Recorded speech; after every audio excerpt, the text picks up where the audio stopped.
है। हम ये चाहेंगे कि ये किसी की घर न टूटे, कहीं पे भी किसी के घर के आंगन में कोई भी किस्म की बातमदारी न हो।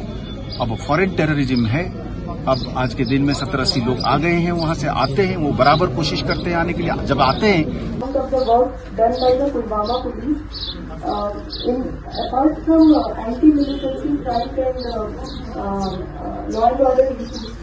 हो पाएंगे।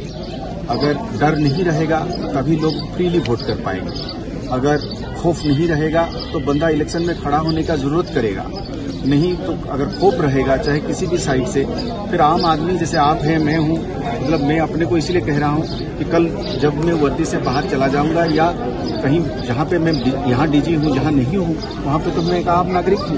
कल अगर मैं जरूरत करूंगा कि मैं भी इलेक्शन लड़ूं या वोट डालूं, तो उसके लिए एक बगैर खौफ वाली एक माहौल बननी चाहिए। उस माहौल को कैसे हम बरकरार रखना चाहेंगे, उसके लिए हमें इस चीज की फिक्र है और हम उसको मेंटेन करने के लिए कभी कभी हमें उस चीज को लेकर पत्थर भी पड़ते हैं, पर हमें इस चीज की एहसास है कि चीजों को दुरुस्त रखने के लिए, सड़क को शांत रखने के लिए, एक बेखौफ माहौल को बनाने के लिए हमें कुछ लोगों के खिलाफ कार्रवाई करनी पड़ती है। कहीं और एक जगह पे मैंने ये बताया कि हम एक टेररिज्म, जो रेजिडेंट टेररिज्म से हम फॉरेन टेररिज्म की तरफ जा रहे हैं। रेजिडेंट टेररिज्म का मतलब हो गया कि हमारे अपने लड़के जो तादाद में जो है शामिल होते थे वो कम होने लगा है। हमारी ये कोशिश रही है कि कम्युनिटी के साथ मिलकर हम ये पहले तय करें कि कोई इनमें दाखिल ना हो।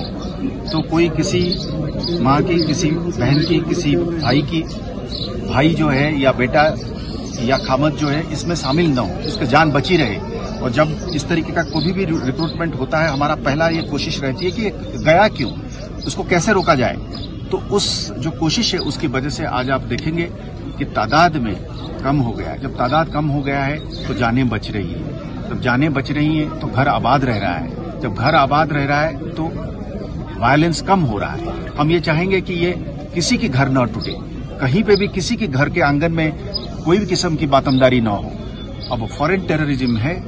अब आज के दिन में 70-80 लोग आ गए हैं, वहां से आते हैं, वो बराबर कोशिश करते हैं आने के लिए। जब आते हैं वहां से बंदूक लेके आते हैं, आईडी लेके आते हैं। पिछले दिनों में उन्होंने इलेक्ट्रिक के खंभा उड़ाने की कोशिश करी। तो इलेक्ट्रिक खंभे से तो हम सब लोगों को बिजली मिलती है, आपका बिजली को आपको भी बिजली मिलता है, आपके टेलीफोन भी उसी से चार्ज होता है। तो वहां से लोग पैसा तो लेके नहीं आते हैं, मेडिसिन तो लेके नहीं आते हैं, नौकरी तो नहीं लेके आते हैं, अस्पताल तो नहीं लेके आते हैं बंदूक लेके आते हैं। तो मेरा तो ये गुजारिश रहेगा कि वहां आने के बाद जो लोग उनको सपोर्ट करते हैं, चंद लोग हैं, घर में रखने की कोशिश करते हैं, उनको एक जगह से दूसरे जगह ले जाने में उनको मदद करते हैं, छिपाने की कोशिश करते हैं, हम मजबूर हैं उनके खिलाफ कार्रवाई करने के लिए, सख्त कार्रवाई करने के लिए, ताकि बाकी लोग बचे रहे। 100 में से एक आदमी को हम उसके खिलाफ कार्रवाई करने में हम मजबूर हैं, ताकि 99 लोग शांति में रहें, अमन में रहें।